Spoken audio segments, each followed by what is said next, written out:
Bu e'tirof endi ozmi ko'pmi hakamlik qildik endi Andijonda, O'zbekistonda. Shu bekardan qilmaganimizni, qanchadir xalqimizga xizmat qilganimizni bildiradi deb o'ylayman. Mavsum davomida eng qiyin qaror Pro Ligada bo'ldi. Orol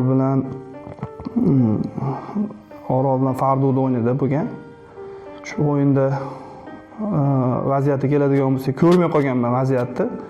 Shunday holat bo'lganki, bitta o'yinchiga jo'g'ti kartochka berganman, sariq kartochka berganman.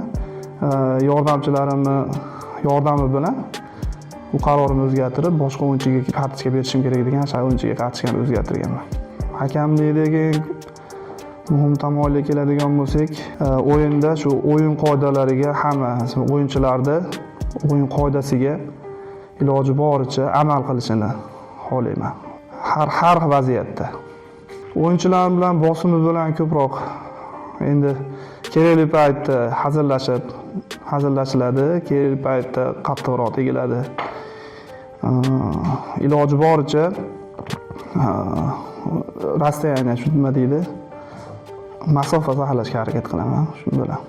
O'zbekistonda hozirgi paytda hakamlik tomonidan juda katta rivojlanish hamma ko'zga tashlanyapti. Buni butun dunyo tan olyapti hozirgi paytda. Chunki oldin ham rivojlangan. Shu oladigan bo'lsak, Ravshan Ermatov dunyoda eng birinchi hakam bo'lib tan olgani ham bunga qiyos.